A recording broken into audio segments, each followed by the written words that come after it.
একটা সময় ছিল প্রতিবেশীর দরজায় কড়া নেড়ে একটু লবণ, চিনি, দুধ, পেঁয়াজ কিংবা ২টা ডিম চেয়ে নেওয়া ছিল একেবারে স্বাভাবিক ব্যাপার।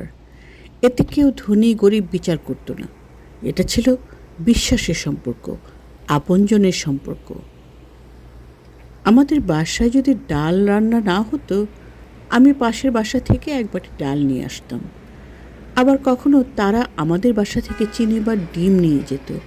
এই ছোট ছোট আদান প্রদানের মাঝেই মায়েরা গল্পে মেতে উঠতেন।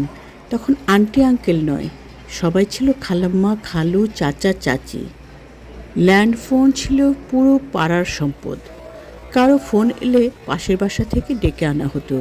কথা শেষে এক কাপ চা আর একটু নাস্তা যেন ছিল অলিখিত নিয়ম। শবে বরাতে এক বাড়ি থেকে আরেক বাড়িতে ট্রে ভর্তি হালুয়া রুটি যেত। তারপর সবাই মিলে কোন বাড়ির হালুয়া বেশি মজার সেই বিচার চলতো হাসি আড্ডার মাধ্যমে। আলিফ লায়লা, সিন্দাবাদ, ম্যাকগাইভার এইসব কখনো একা বসে দেখা হয়নি।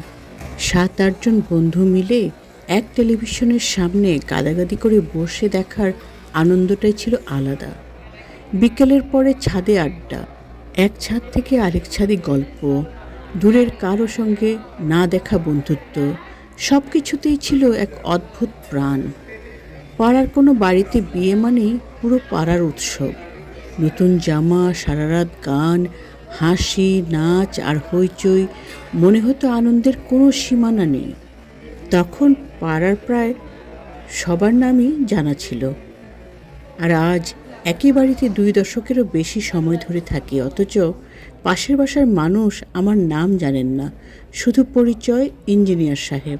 আরেক পাশের বাসার ছোট মেয়েটা কখন বড় হলো, বিয়ে করলো, মা হয়ে গেল সেটাও জানি না। জুমার নামাজ শেষে এখন একাই বাসায় ফিরি, অথচ এক সময় মসজিদ থেকে বের হতাম ১০-১৫ জনের দল বেঁধে। পথে গল্প, হাসি, খুনসুটি, ফিরে আসাটাও ছিল যেন দিনের একটা সুন্দর অংশ। সময় বদলেছে, প্রযুক্তি এগিয়েছে, জীবন আরও আধুনিক হয়েছে, কিন্তু কোথাও যেন মানুষের দরজাগুলো বন্ধ হয়ে গেছে, দেয়ালগুলো উঁচু হয়েছে, অথচ সম্পর্কগুলো ছোট হয়ে গেছে। মাঝে মাঝে মনে হয় আমরা একই পৃথিবীতে থাকি, কিন্তু আর সেই একই সমাজে বাস করি না।